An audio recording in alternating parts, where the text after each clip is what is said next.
Ne nous soumets pas à la tentation, mais délivre-nous du mal.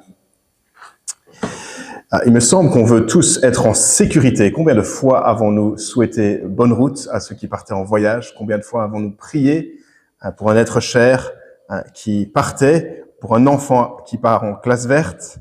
Vous avez prié pour une intervention médicale, qu'elle se passe bien. Nous recherchons la sécurité dans bien des domaines de la vie, car la réalité est qu'il existe des situations dangereuses dans nos vies.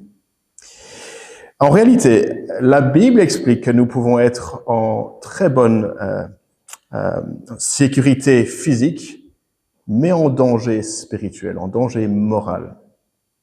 Face à la tentation, qui me place devant une série de choix. Vais-je ou non prononcer ces mots blessants?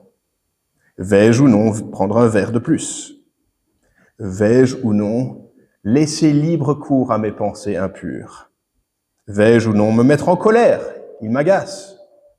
Vais-je ou non mentir sur ma déclaration? Vais-je ou non regarder ce contenu malsain? Vais-je ou non lui faire l'effort de demander pardon? Vais-je ou non coucher avec lui?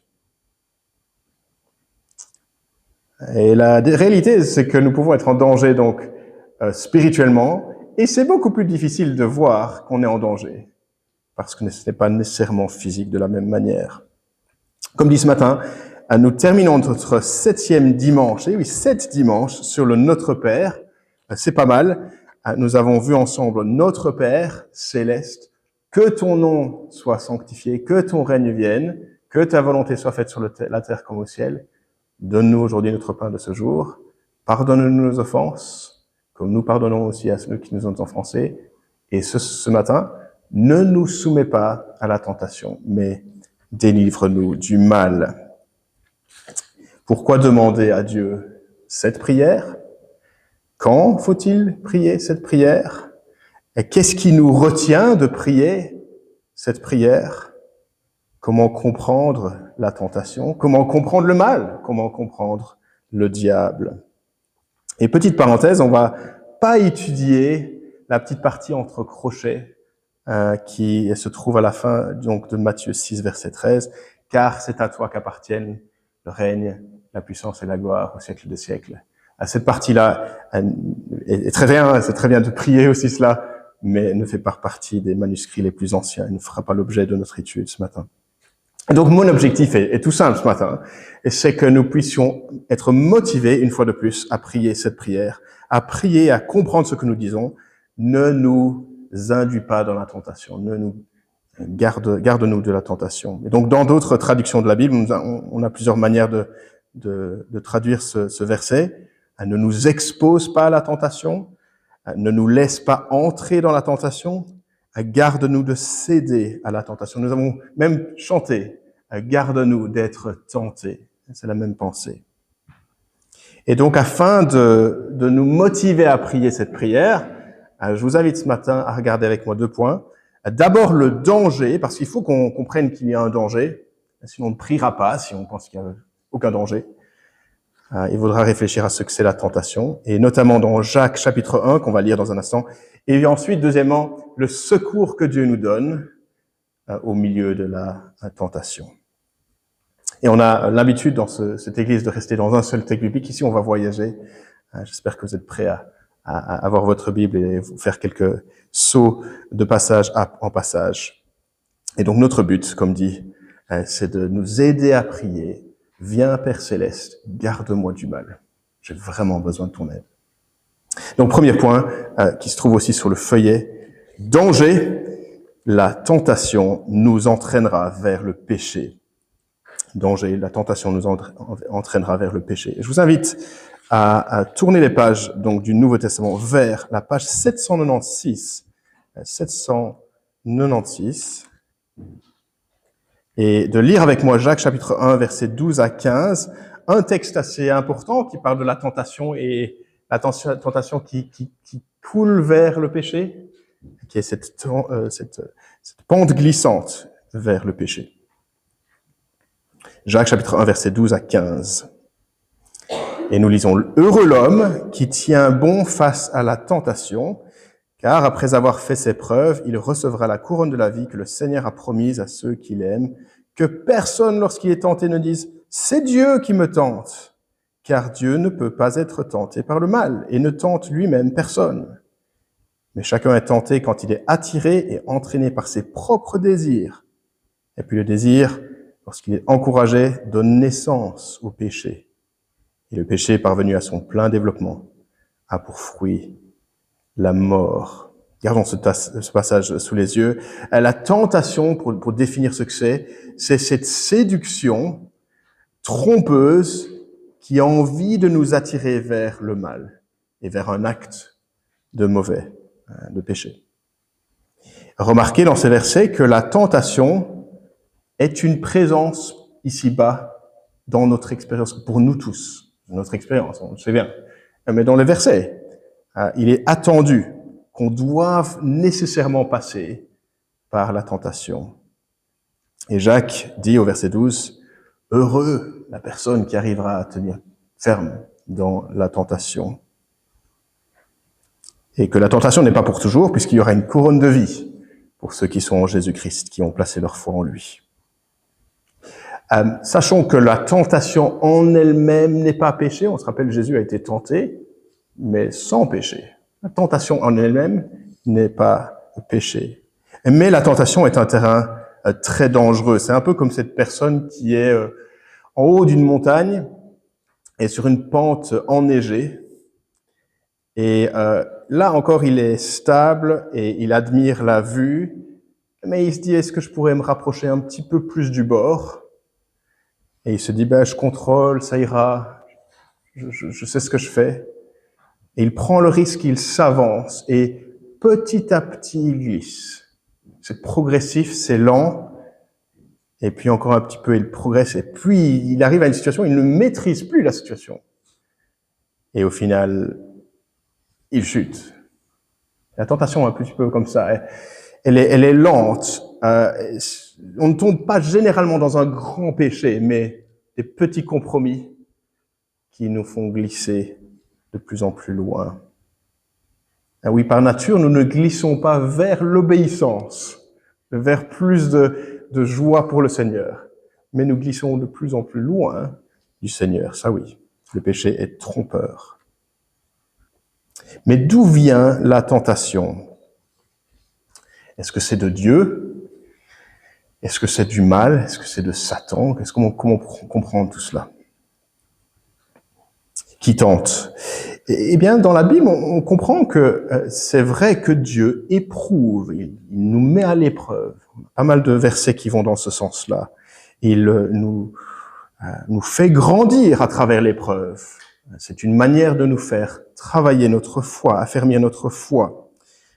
On pense à Joseph dans la Bible, ce personnage dans la Genèse, et dans le psaume 105, nous lisons que la parole de l'Éternel éprouva Joseph. Il fut vendu comme esclave, il arrive en prison, il a toutes ces années d'épreuves, mais Dieu est resté fidèle, proche de lui, et lui reste attaché à Dieu. Et il est mis à l'épreuve, et il reste attaché par la foi. Le psaume 139 nous invite même à demander à Dieu de me mettre à l'épreuve. Particulier, c'est presque risqué de demander cela au Seigneur. Examine-moi, ô Dieu, et connais mon cœur, mets-moi à l'épreuve et connais mes pensées. Regarde si je suis sur une mauvaise voie et conduis-moi sur la voie de l'éternité. Une bonne prière. Seigneur, éprouve-moi dans un sens qui va m'enseigner à grandir et à te faire confiance davantage. Et en fait, toutes nos circonstances, vos circonstances actuellement, sont le cadre dans lequel on est appelé à placer notre confiance en Dieu, même maintenant, davantage. Si c'est une difficulté, ça c'est un moment dans lequel Dieu veut simplement que vous placiez votre confiance davantage dans le Seigneur. Dans ce sens-là donc, on pourrait dire que Dieu éprouve ses enfants.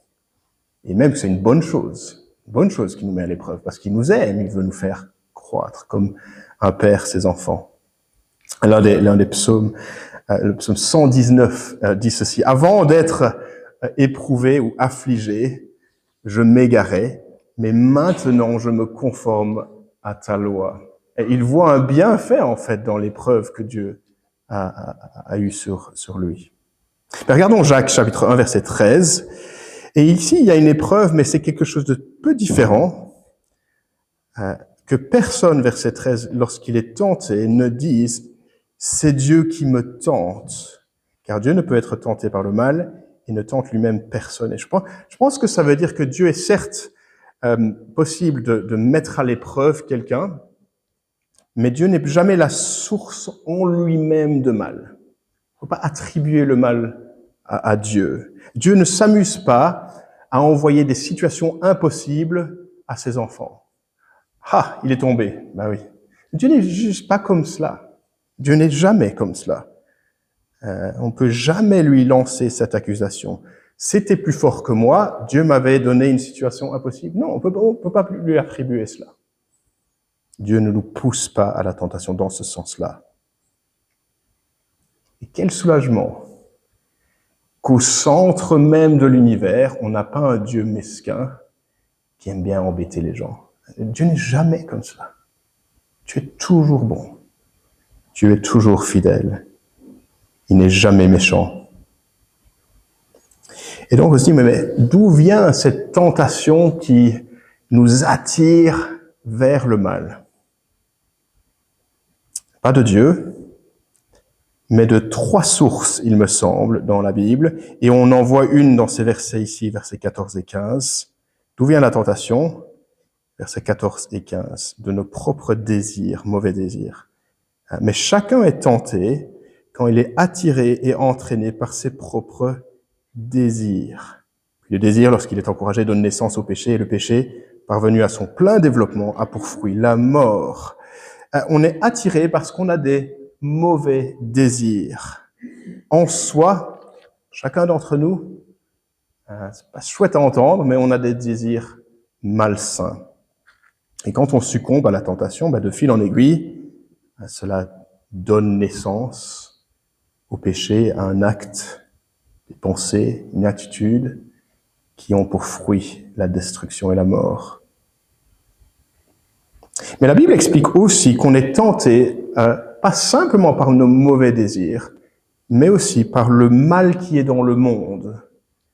Vous vous rappelez récemment, si vous avez été dans les groupes de maison, l'épître de Paul aux Romains, chapitre 12, versets 1 et 2, dans le verset 2, il dit « Ne vous conformez pas au siècle présent ». Il y a une sorte de culture qui va loin de Dieu et on va devoir résister. Pas résister à tous les niveaux nécessairement, pas tout est mauvais, mais il faudrait être sage pour résister tout de même. Ou si vous vous rappelez le début du livre des Proverbes, lorsqu'on a ce jeune homme qui entend différentes voix qui essayent de capter son attention. Est-ce qu'il va écouter les hommes mauvais qui veulent l'induire vers l'erreur pour s'enrichir, ou est-ce qu'il va écouter la sagesse? Voici Proverbe chapitre 1. « Mon fils, si des pécheurs veulent t'entraîner, ne cède pas. Peut-être diront-ils, viens avec nous, on va dresser des embuscades pour verser du sang. Nous trouverons toutes sortes de biens précieux. Tu auras ta part avec nous. Il n'y aura qu'une bourse pour nous tous.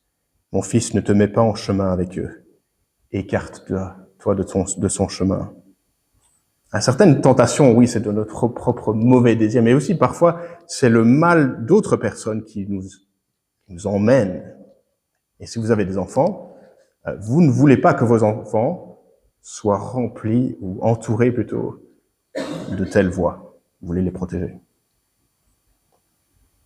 Et si vous connaissez l'histoire du voyage du pèlerin, vous connaissez cette histoire? Ça vaut le coup de lire cette histoire. C'est une histoire pour enfants, le voyage du pèlerin, très ancienne, qui est une allégorie de la vie chrétienne. Et il s'agit donc d'un personnage qui s'appelle Chrétien, qui quitte la ville de destruction et marche vers la cité céleste. C'est un long chemin et il a un petit livre qui, je pense, est allégorique pour la parole de Dieu. Et il rencontre différents personnages qui interagissent avec lui. Certains qui veulent le faire dévier de la cité céleste et d'autres qui l'accompagnent et qui l'encouragent.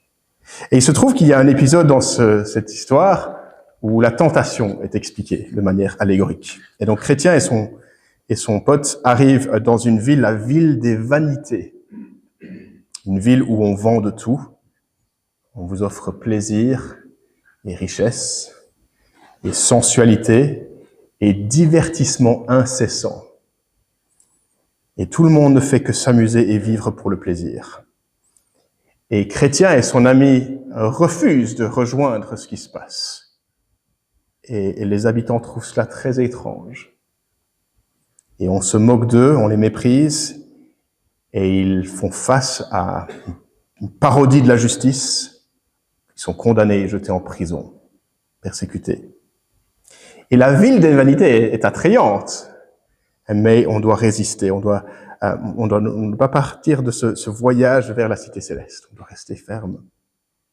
Mais la tentation exploite, oui, nos mauvais désirs, mais aussi elle provient du mal dans le monde aussi.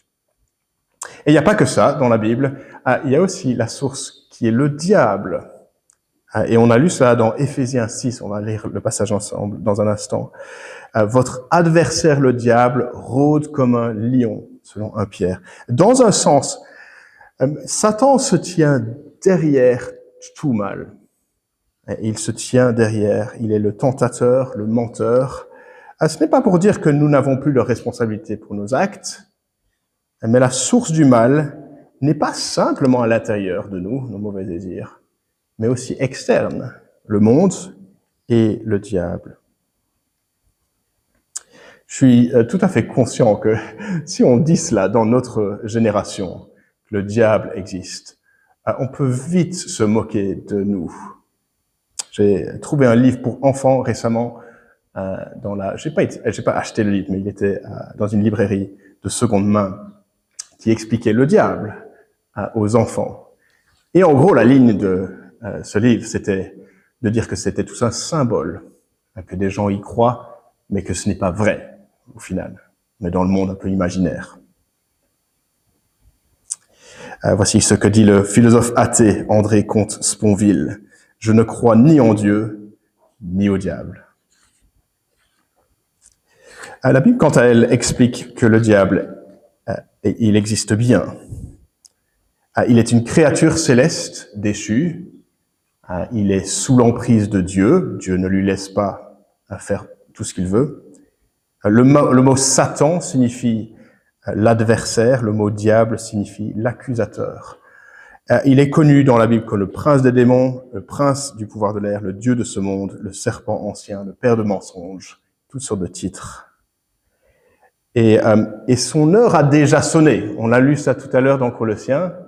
Jésus-Christ, par sa mort à la croix, a dépouillé les dominations et les autorités dans les lieux célestes. Il les a livrés en spectacle à la croix. Il a déjà gagné. Son heure a sonné pour Satan. Et pourtant, dans cette vie-ci, avant le retour de Christ, Satan reste à l'œuvre. Il se déguise comme ange de lumière. Il cherche à dévorer tel un lion rugissant.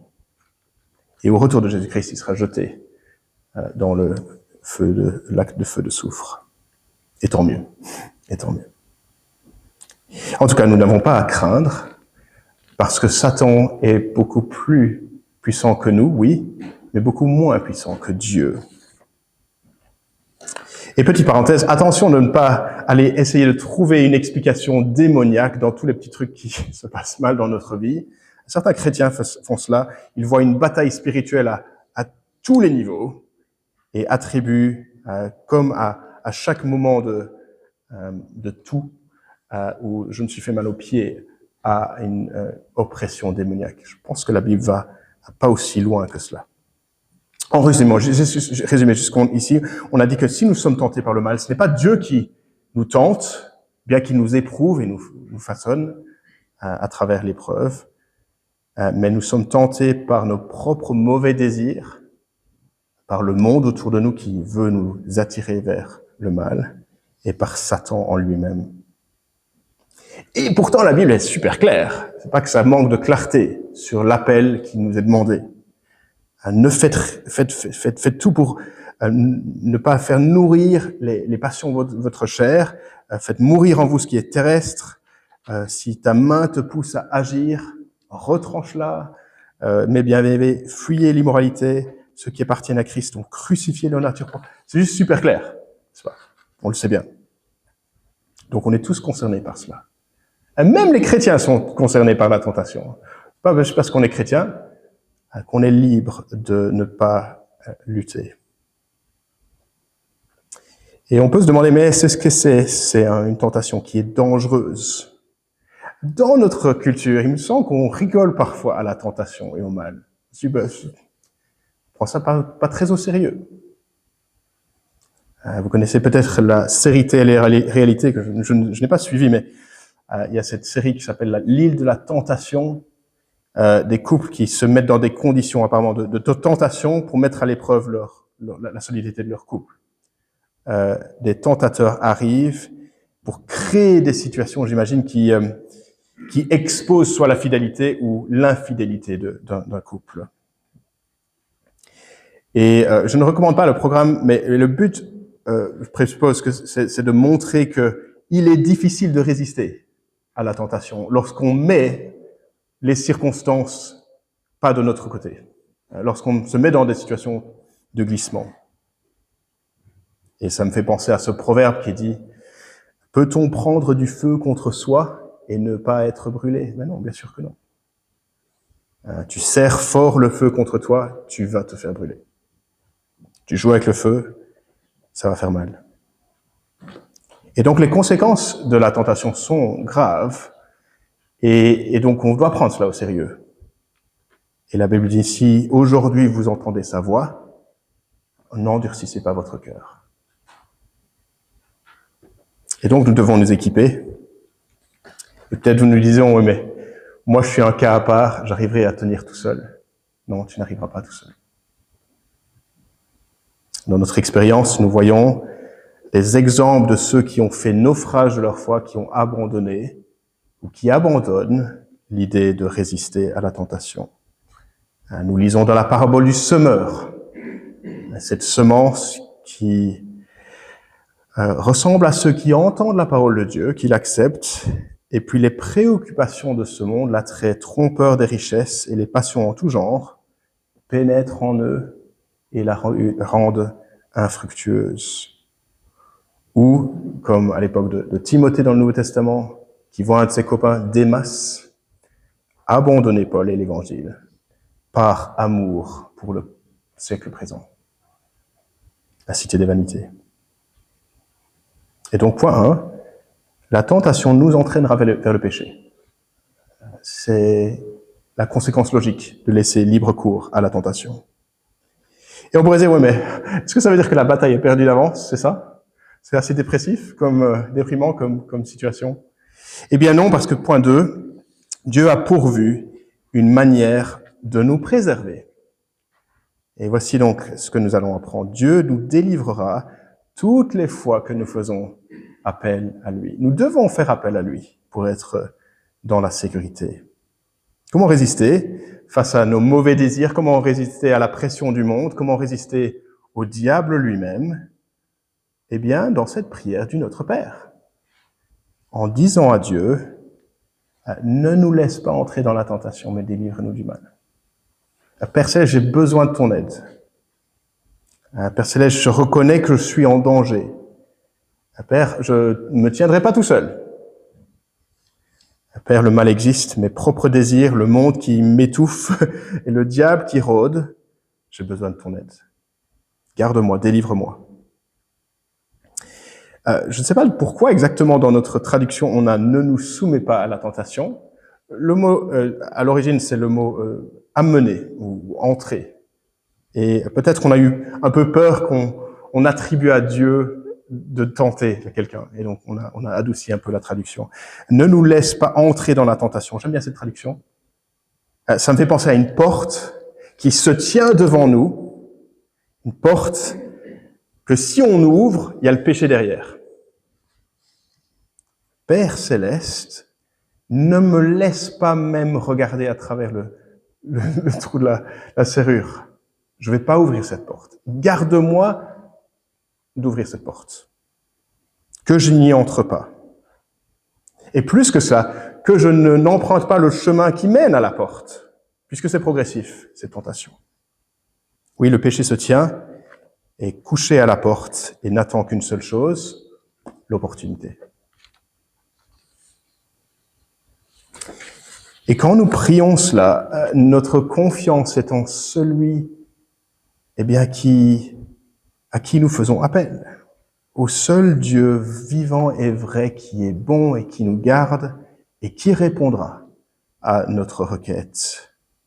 Le Dieu avec qui nous pouvons avoir une relation vivante, celui qui est capable de compatir à nos faiblesses, qui a envoyé son Fils dans le monde, être tenté, mais ne jamais tomber, et qui nous sauve.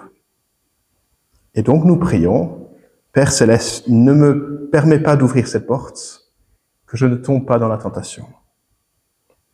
Et donc je veux nous encourager, chacun d'entre nous, et moi-même inclus, à prier régulièrement cette prière. Car l'assistance est là. Il suffit de l'utiliser. C'est l'un des moyens que Dieu a pourvu et prévu pour nous garder, c'est cette prière. Et lorsque nous prions, nous venons à Dieu, déjà pour admettre qu'il y a un problème avec le potentiel au péché, et lorsque nous prions, nous venons à Dieu accepter sa solution au péché, Jésus-Christ. Et lorsque nous prions, nous venons à Dieu pour lui demander son aide. Voici comment le résume très très bien John Owen, un pasteur de la Réforme au XVIIe siècle.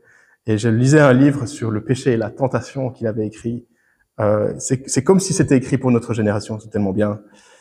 Il dit ceci, je cite. « La prière donc rend notre âme sensible au péché, afin qu'elle ne soit ni séduite, ni gagnée par la tromperie du péché, ne serait-ce pour un instant. » La prière nous fait ranger du côté de Dieu. Et Seigneur, je comprends que la tentation est sérieuse, je me mets de ton côté, viens m'aider. On se range du côté du bien. Prions donc, ne me laisse pas entrer dans la tentation.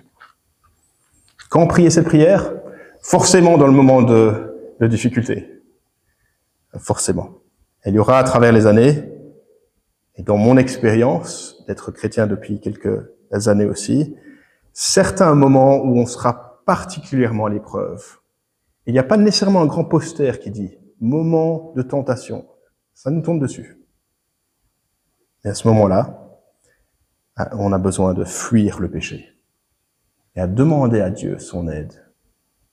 À fuir le péché comme Joseph. Rappelez Joseph, encore une fois, trahi, abandonné par ses frères dans un pays étranger, esclave.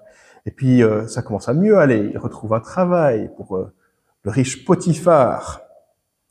Enfin, Dieu ne m'a pas abandonné, se dit-il peut-être. Et durant cette période de sa vie, une tentatrice. La femme de Potiphar, femme influente, probablement très belle, qui l'invite à coucher avec lui, avec elle. Et elle lui demande tous les jours. Et il refuse. Et un jour, il n'y a personne dans la maison. Couche avec moi. Qui le saurait? Joseph pourrait dire, n'ai-je pas assez souffert pour me laisser un petit peu de plaisir? Que fait Joseph? Il quitte la pièce, directement. Il fuit. Quand prier?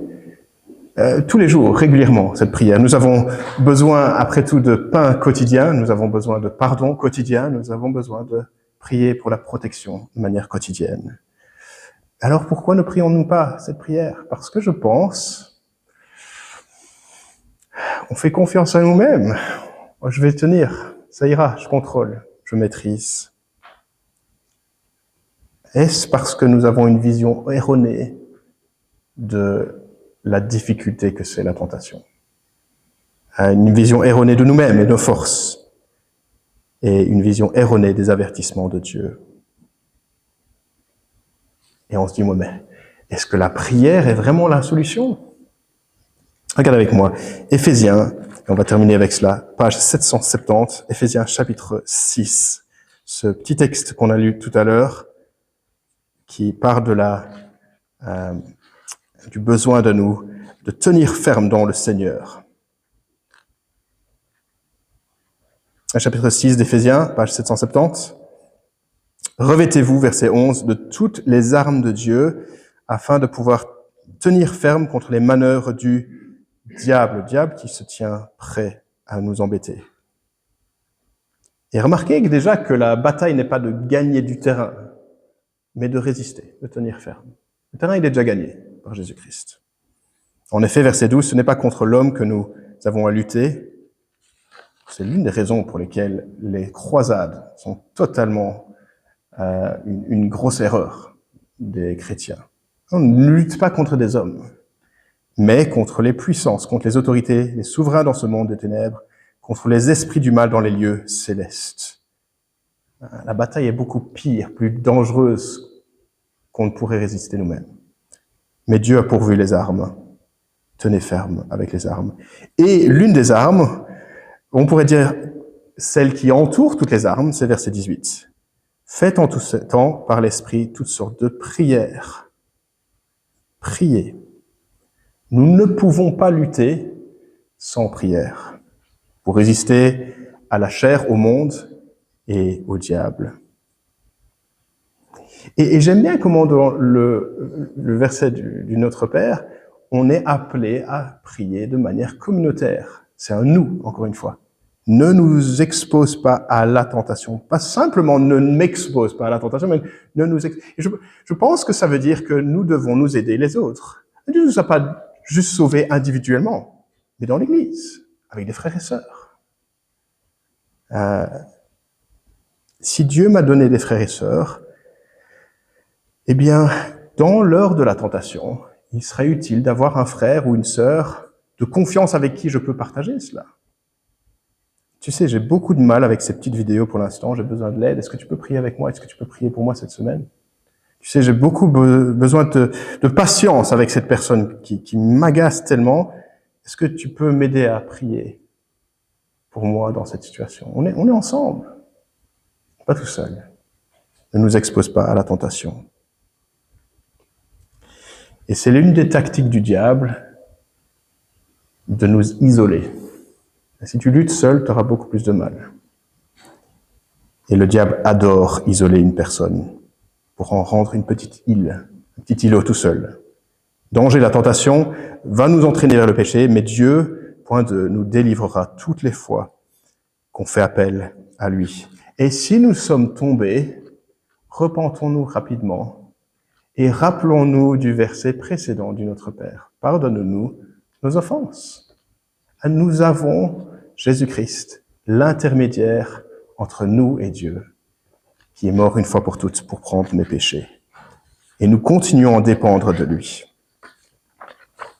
Et donc je termine. Vais-je ou non prononcer ces mots blessants? Vais-je ou non prendre ce verre de plus? Vais-je ou non le tabasser?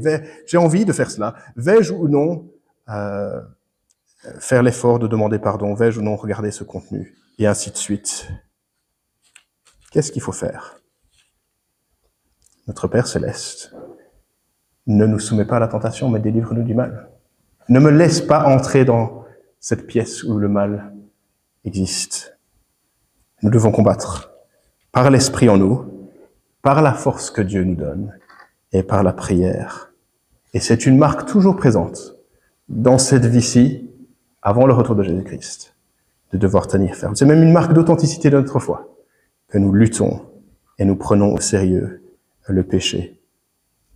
Et donc prions ensemble, et je vais prier justement les mots du Notre Père à nouveau.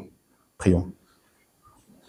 Oui, notre Père céleste, que ton nom soit sanctifié, que tu puisses glorifier ton nom dans notre vie, que ton règne vienne, que ton règne s'établisse dans ma vie et dans la ville dans laquelle on est ici. Que ta volonté soit faite sur la terre comme au ciel, que les gens puissent te suivre, faire ta volonté. Donne-nous, notre Père, notre pain de ce jour. Réponds à nos besoins les plus élémentaires aujourd'hui.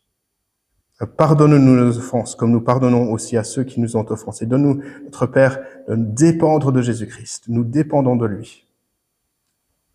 Et ne nous laisse pas entrer dans la tentation, mais délivre-nous du mal. Nous avons besoin, notre Père, de ton soutien contre la tentation, contre le mal, contre ces mauvais désirs et contre l'attrait attrayant l'attrait des richesses et de ce monde et du diable qui rôde. Car c'est à toi, notre Père, qu'appartiennent tout le règne, la puissance et la gloire, dès maintenant et à jamais. Au nom de Jésus-Christ. Amen.